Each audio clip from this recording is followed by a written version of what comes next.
Olá pessoal, tudo bem? Então vamos iniciando mais uma semana. Estamos aqui nesse teleencontro, prefiro chamar assim do que videoaula, porque eu quero me encontrar com vocês, independente dessa situação que não é muito agradável, claro, mas que, segundo a Organização Mundial da Saúde, segundo a CNBB, segundo várias entidades, agora é mais sensata, né? Se olharmos o que aconteceu com países da Europa e com Estados Unidos, nesse momento a quarentena parece ser uma saída, que claro implica em muitas dificuldades, questões econômicas sobretudo. Com certeza vocês estão sentindo isso na família de vocês e nós também, né, no colégio, na faculdade, sentimos essa dificuldade, né? Não é fácil ficar em casa, mas é um momento de avaliação e de aprendizagem. De certa forma, a gente vai crescer juntos e nós vamos aprender a ser melhores professores, melhores alunos. Nós, como professores, estamos trabalhando bastante via e-mail, WhatsApp, Google Classroom e por aí vai, né? Estamos usando tecnologias, estamos nos esforçando, cada um como está conseguindo, né, a sua maneira. Estamos tentando. Desde a primeira semana de distanciamento, nós tentamos estar presentes. E vocês estão se dando muito bem nas atividades, nos trabalhos. Eu estou muito feliz com o que recebi em filosofia e ensino religioso. E quero comentar hoje um pouco sobre a atividade 1, que a priori era um grande desafio, né? Realizar um debate entre Thomas More e Maquiavel, ambos disputando aí de modo fictício um cargo para conselheiro do rei. Bom, a gente vai comentar sobre essa atividade daqui a pouco. Inclusive, eu vou passar para vocês, vou compartilhar um trabalho do aluno Adriel, do segundo M1. Bom, primeiramente eu quero fazer uma leitura rápida sobre a primeira avaliação bimestral, né? Nós já passamos um mês e eu achava que poderíamos voltar antes, não voltaremos. E eu vou tentar comentar um pouco, não vou ser extenso, quero ser breve. E vou deixar para vocês aí em anexo o arquivo com a prova, né, com a avaliação e com o gabarito. Se algum aluno quiser que eu envie uma foto da sua avaliação, me peça pelo WhatsApp e vou tentar enviar, ok? Eu vou também lançar as notas no sistema nessa segunda-feira, dia 20, até 17 horas, 18 horas. Acessem lá no sistema e vocês vão ver as notas lá, tá bom? Bom, vamos à nossa avaliação. Então,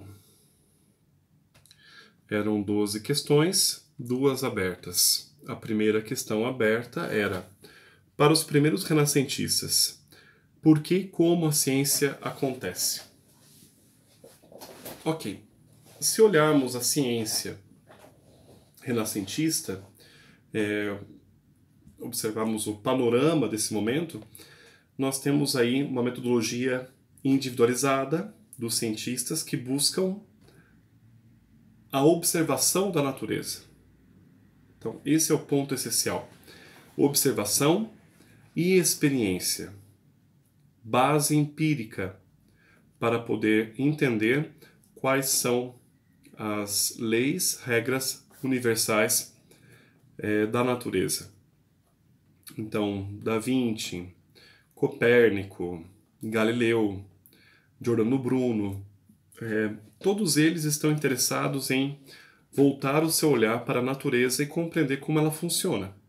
Compreendendo as suas leis, suas regras, eles vão para o laboratório e vão fazer suas pesquisas com base empírica, de empirismo. Empiria que significa experiência.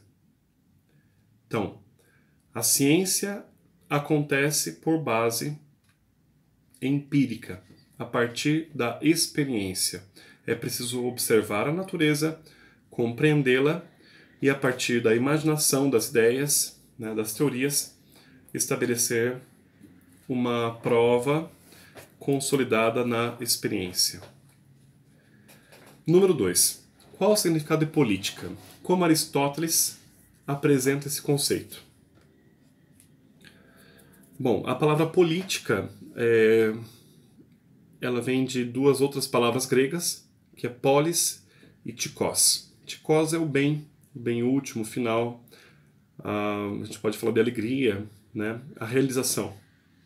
Da polis. A polis é a cidade. A polis é a organização social. Pensa em cidade-estado grego, né? Pensa em organização social à luz do mundo grego antigo. Atenas, Esparta, Tessalônica, Corinto, etc. Qual é o significado de política para Aristóteles? É o bem universal, é o bem supremo, é a realização da comunidade. Tá? O bem último para Aristóteles de todos, não apenas de um cidadão ou de mim, né? Mas a realização da sociedade. E essa forma de política, ela se estabelece em algumas formas de poder ou regimes de poder. E Aristóteles nos apresenta 3. Então, a primeira seria a monarquia, o poder mono, o 1. A segunda seria a oligarquia, a primeira seria a monarquia, o monos, o poder único, centralizado, monarquia. O segundo seria a aristocracia. Então, cracia, governo, aristos, elite. Quem que é elite? Bom, se olharmos lá Platão, seriam os reis filósofos, os sábios, os cientistas da sua época. Para Aristóteles, os cidadãos, os livres e aqueles que têm origem na sua organização social, que tem respaldo de dignidade. Então, monarquia, aristocracia, em terceiro lugar, a democracia, ou regime constitucional. Democracia, que é o governo do povo. Então, o povo estabelece a sua soberania e aplica a sua constituição, aplica as suas leis. As leis se sobrepõem sobre os cidadãos. Essas 3 formas de poder ou regimes, elas podem se deturpar, elas podem se corromper. A monarquia vai se corromper em... Como é que você lembra mesmo? Tirania, ditadura. Quando aquele um não representa o um, que é o todo, a totalidade do povo, mas ele se autorrepresenta. Tirania, ditadura. E por aí vai. Monarquia, ditadura. Aristocracia vira oligarquia. Lembra lá do governo brasileiro café com leite. Lembra lá, né, o governo de pequenas famílias. Aí nós temos municípios na região, aqui de Ponta Grossa, que são famílias políticas, né, e que há muito tempo revezavam seus cargos como prefeitos, vereadores, juízes e por aí vai. Né, hoje isso ainda acontece. E acontece mesmo na nossa região. Temos nomes políticos. Então, o filho de tal que foi filho de tal, e aí o nome pesa. Ou, né, hoje, nós vemos oligarquias econômicas. Então, o poder que se concentra entre algumas mãos fortes, né, de partidos fortes. Então, há uma troca de favores, né? Nós vemos muito isso em Brasília, sobretudo em partidos aí do Centrão, né? Que se fala tanto, né? São partidos que revezam funções, ministérios, secretarias, né? Bom, monarquia é tirania. Aristocracia, oligarquia. Terceiro, democracia ou constituição, que se tornará demagogia. E aí o que é demagogia?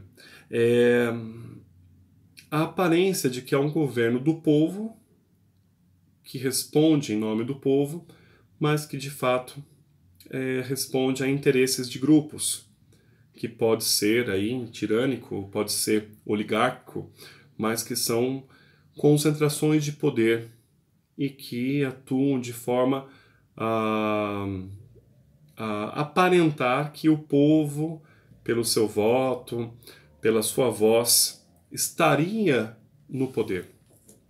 Então a demagogia traz para a gente um pouco a fotografia da realidade da nossa política brasileira, das eleições, né? Se você se relembrar um pouco, no ano passado, primeiro ano, vimos sobre sofistas e falava-se lá sobre retórica, né? Sobre a determinação da verdade, o relativismo e por aí vai. Essa questão da aparência de que eu estou certo, o outro está errado. E isso está presente em muitos governos e no Brasil também, talvez mais explícito ainda no Brasil, quando se usam recursos que são assistenciais, são paternalistas, né? Que na verdade são um band-aid, né? Uma pequena cobertura, né? Um remédio sobre uma ferida muito maior que é um câncer, que são situações de eixo social, de pobreza, de desigualdade,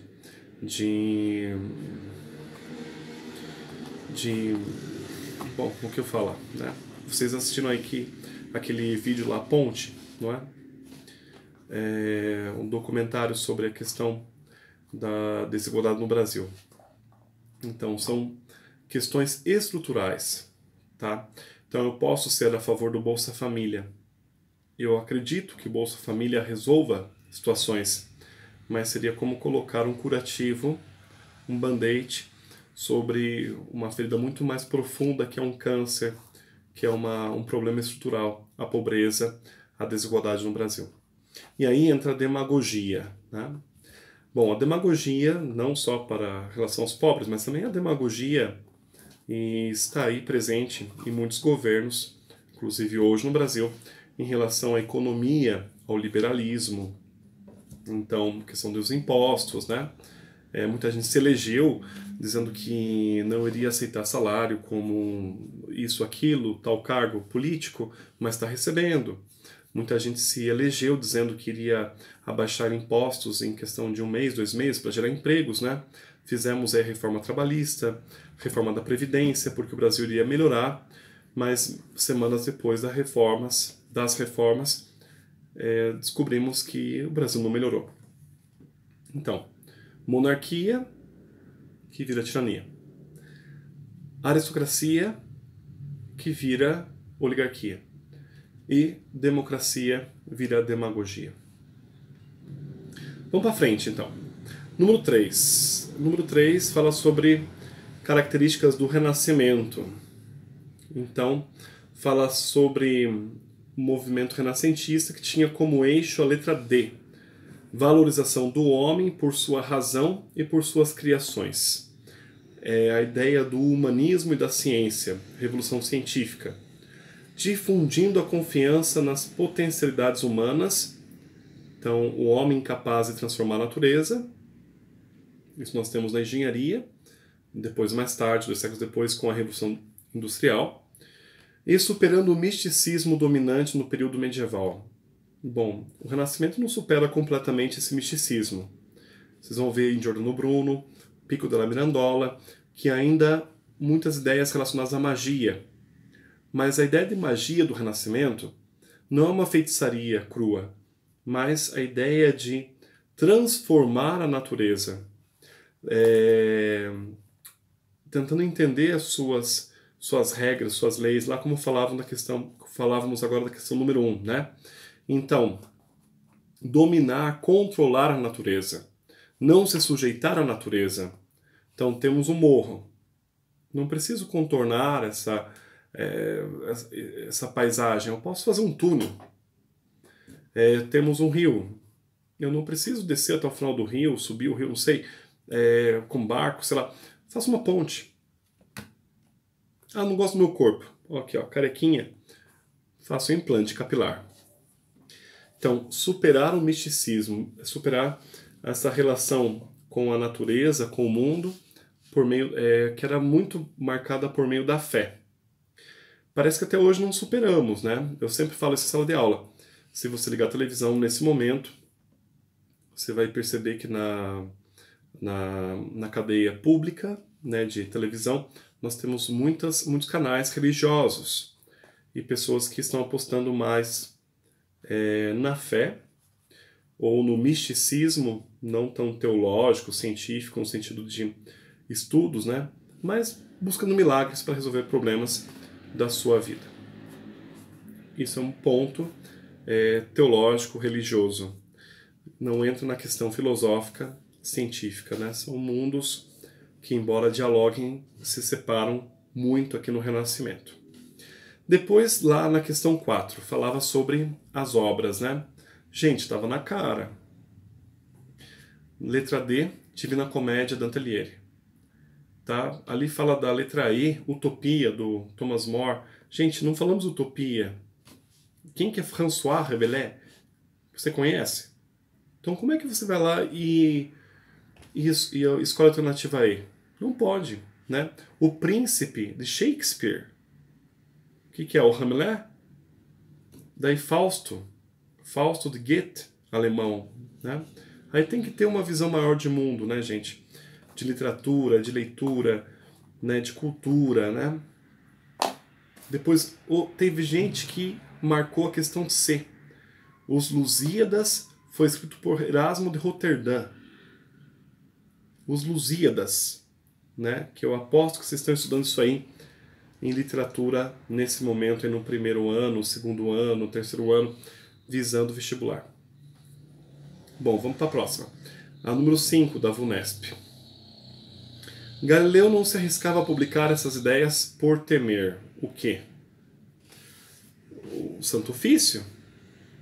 Tanto que ele vai negar ou renegar as suas ideias para não ser queimado como o coitado do Giordano Bruno em 1600. E como tantos outros que foram considerados heréticos, bruxos e tudo mais, porque suas ideias, suas teorias contestavam o geocentrismo, teocentrismo, geocentrismo terra, teocentrismo Deus, contestavam o poder da igreja. Em alguns países esse poder era muito forte. Quando eu falo igreja, não quero falar sobre a católica. Nosso amigo Thomas More, da Utopia, ele foi queimado na Inglaterra pela igreja anglicana. Na Suíça e também na Alemanha nós tivemos a Inquisição protestante. Na Holanda tivemos Inquisição protestante. Temos até mesmo a Inquisição, ou, de certa forma, entre aspas, o Santo Ofício, né? A excomunhão de Spinoza no mundo judaico.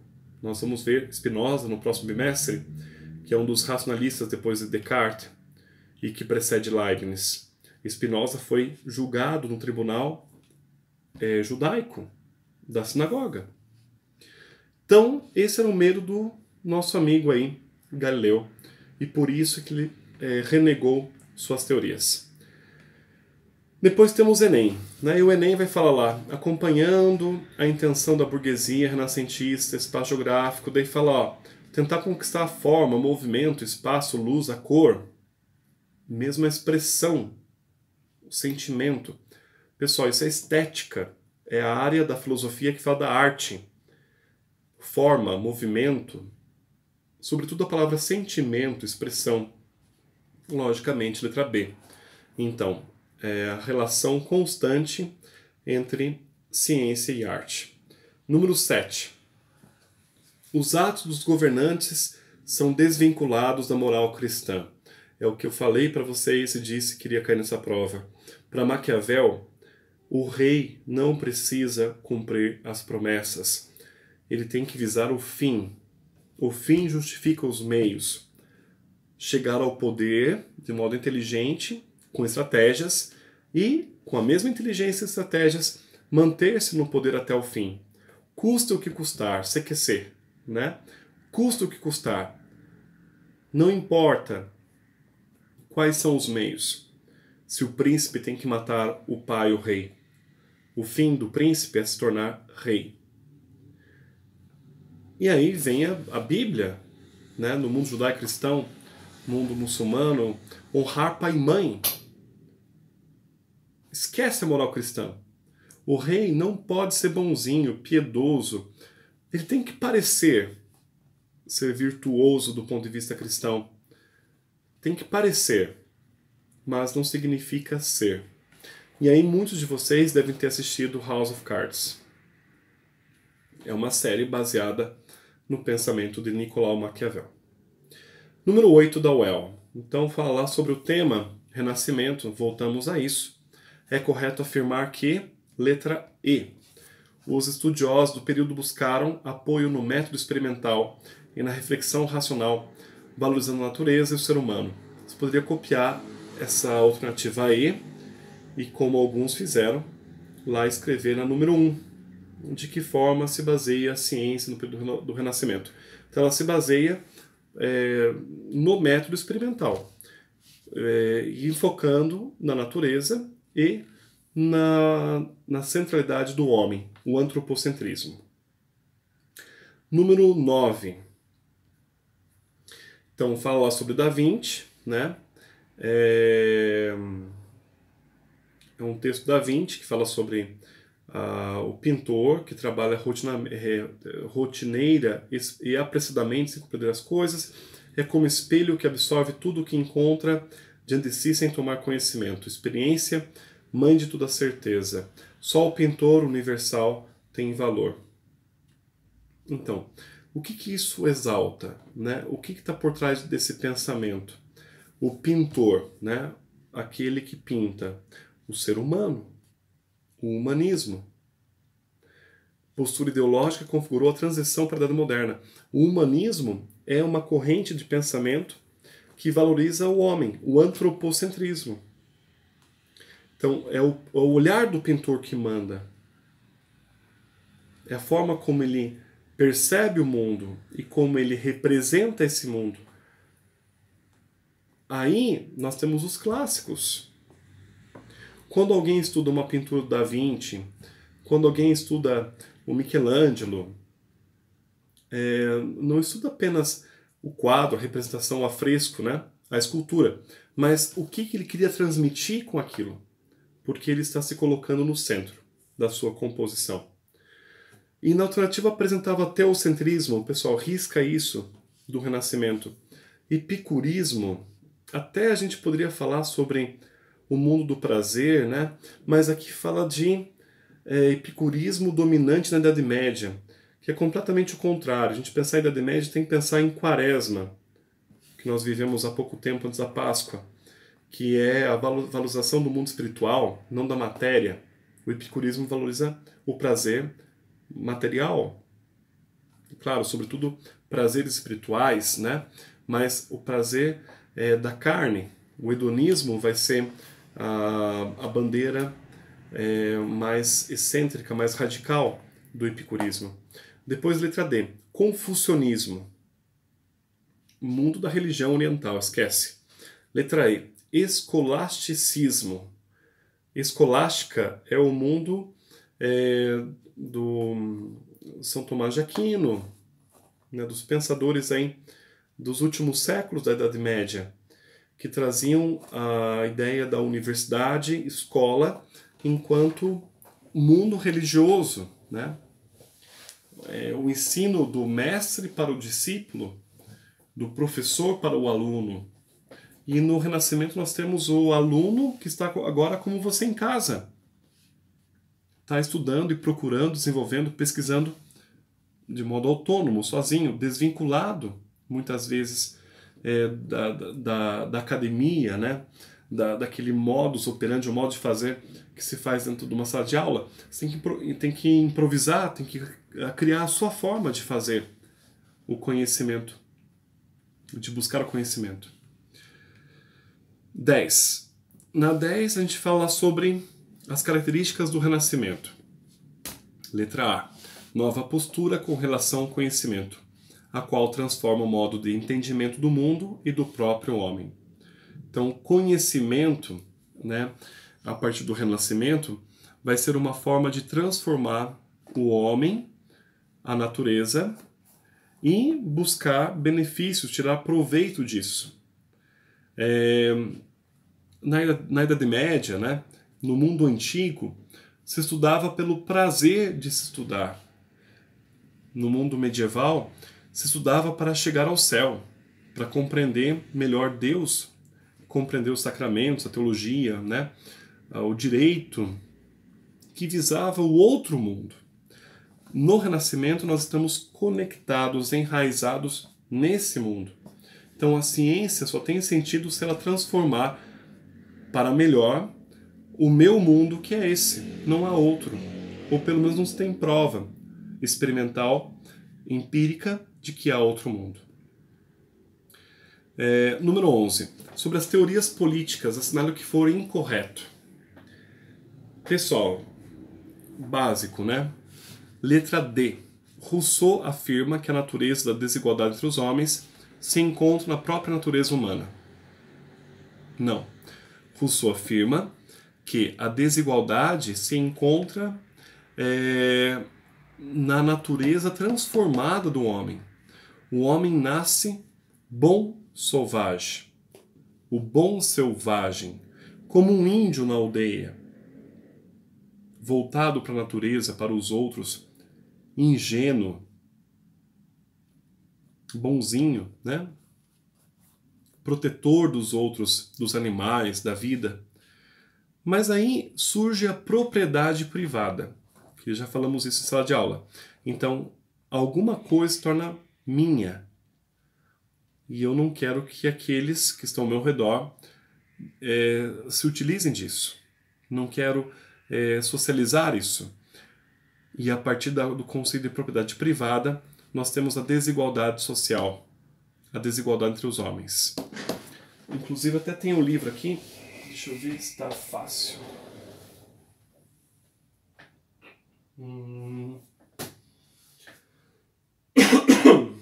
Bom.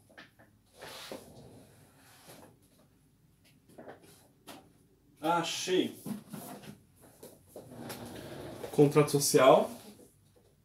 E o outro não sei onde é que está. Mas uma das obras dele é o Contrato Social, do Rousseau, né?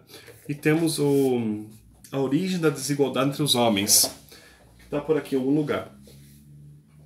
E nessa obra ele explica como isso acontece. Então, o homem, por sua natureza, ele é bom, mas a partir do momento que surgem diferenças por causa daquilo que é privado, o homem desperta em si uma busca errônea de justiça, que pode ser o roubo, pode ser violência. Nós temos aí a avareza, né? Alguém muito voltado ao dinheiro e por aí vai. E aí temos Hobbes, temos Locke. Gente, esses caras são fundamentais para qualquer vestibular de filosofia, tá? São os contratualistas, né? Um deles aqui é o Rousseau, contrato social. Então, o que é o contrato social? É esse acerto que há entre o cidadão e o seu povo. E aí há uma representação. A representação é o governo, esse regime de poder, que para Hobbes é o rei, o absoluto. Então, por isso que aparece ali numa questão que o cidadão deve abdicar da sua liberdade total, ou seja, o rei diz, vão para a guerra, eu vou. Sobretudo porque para Hobbes o rei tem dois poderes, o espiritual e tem o poder civil. Aí Locke fala da divisão dos poderes, né? mas Locke ele é um filósofo, um político do liberalismo, então ele tenta não fazer com que o Estado garanta alguns princípios, né? Alguns direitos fundamentais, entre eles a vida, a liberdade e propriedade. Então, vida, o Estado mantém que as pessoas tenham o direito a viver, então pode ser contra o aborto, pode ser contra a questão da acerto de contas aí, vamos resolver na bala, no tiro, na faca, né? Cada um faz justiça por conta própria. Não é assim. A questão da liberdade, então tem o direito a ir, a vir, a liberdade de mudar de classe, de crescer, de abrir uma empresa, e a propriedade. Então, o que eu adquiri é meu e o Estado tem que garantir isso, né? Não sou eu que tenho que comprar minhas armas, minhas facas, sei lá o que, né? Ter meus guarda-costas para que garantam a propriedade que eu tenho. Quem tem que garantir é o Estado. Tá jóia? 12, a última. Vem lá do Mato Grosso. Aqui fala sobre Thomas More. Correto? A resposta correta é a E. O Renascimento colocava o homem como o centro do universo, valorizando a razão e a natureza, o que acarretou uma mudança de valores em relação à vida. Pessoal, de fato aqui nós não temos na questão como resposta a exigência de conhecer quem era Thomas More. Tanto que Thomas More na apostila está um pouco mais à frente. Mas conhecer o conceito de humanismo, de renascimento, que está aí na letra E. Tá bom? Então eu vou postar isso aqui para vocês. Dá uma olhada lá com calma. Releiam. Se tiver dúvida, pode mandar no WhatsApp um áudio, pode postar aí no mural, né? A gente vai tentar responder, tá bom? E vamos agora ao nosso debate entre Maquiavel e Thomas More. Quem não enviou pode enviar ainda, tá bom? Então, o Adriel, vamos ver aqui, Adriel Lomba, segundo M1. Depois das grandes decisões do rei Jubileu, para a decisão de quem será o conselheiro real, ele fica em dúvida entre dois grandes filósofos, Thomas More e Nicolau Maquiavel. O rei, então, pede para os dois filósofos apresentarem suas ideias e pensamentos, e a partir daí ele dará seu veredito. O rei, então, decide começar por Thomas More. Eu, Thomas More, como filósofo, escritor, advogado, diplomata, digo que seria aplicável uma sociedade sem propriedade privada e sem intolerância religiosa, na qual a razão é o critério para estabelecer condutas sociais e não o autoritarismo. Eu me preocupo com o bem comum, ao qual se submete o bem individual. Olha que interessante. Para tanto, prefiro a divisão dos bens entre todos, pois acredito que isso garantiria abundância para todos e não a concentração de riqueza nas mãos de um grupo pequeno. Karl Marx vai chamar isso de socialismo utópico. Por meio da divisão do trabalho, todos trabalhariam apenas o necessário para garantir o bem geral, pois do mesmo modo que ninguém trabalharia para outra pessoa, ninguém poderia se esquivar da sua responsabilidade. O rei não esboça nenhum sentimento e logo pede para Nicolau Maquiavel contar suas ideias. Eu, Nicolau Maquiavel, como filósofo, historiador, poeta, diplomata, acredito que devemos nos impor sobre os vassalos, para que nos temam, mas nunca adotando a maldade como regra, apenas porque a maldade pode enfurecer o povo e trazer instabilidade, o que não é desejável. Assim, tendo a junção de que precisamos ser temidos, porém respeitados.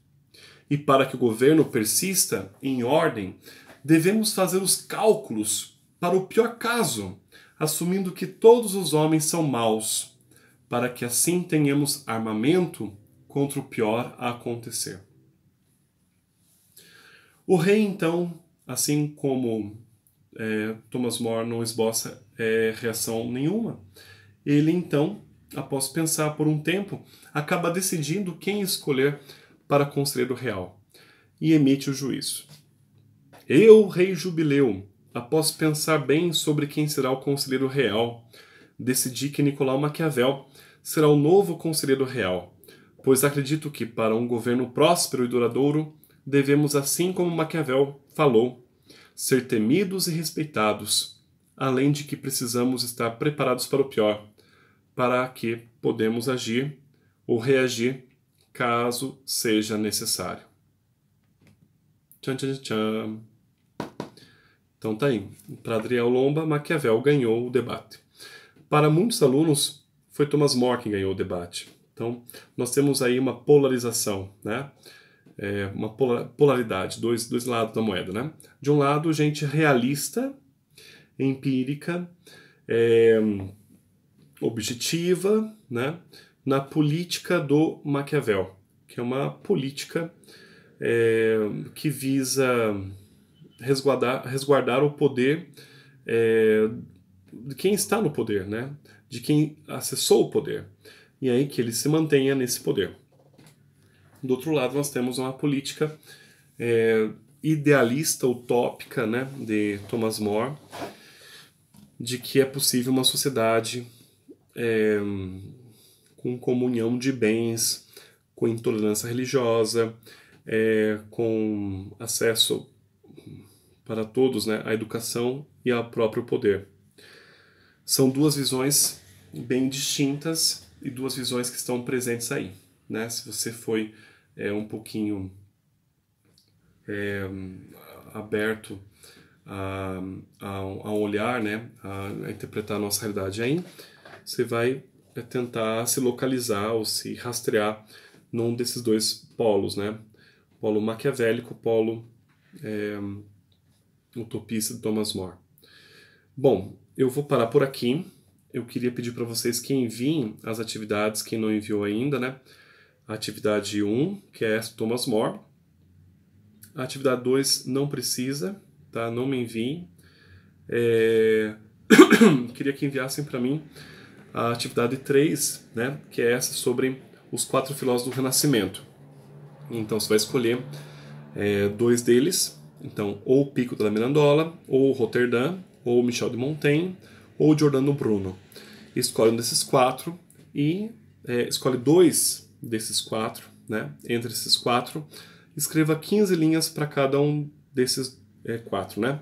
Então, ou melhor, escolhe 2 entre esses 4 e para esses 2 que você escolher, escreva 15 linhas para cada.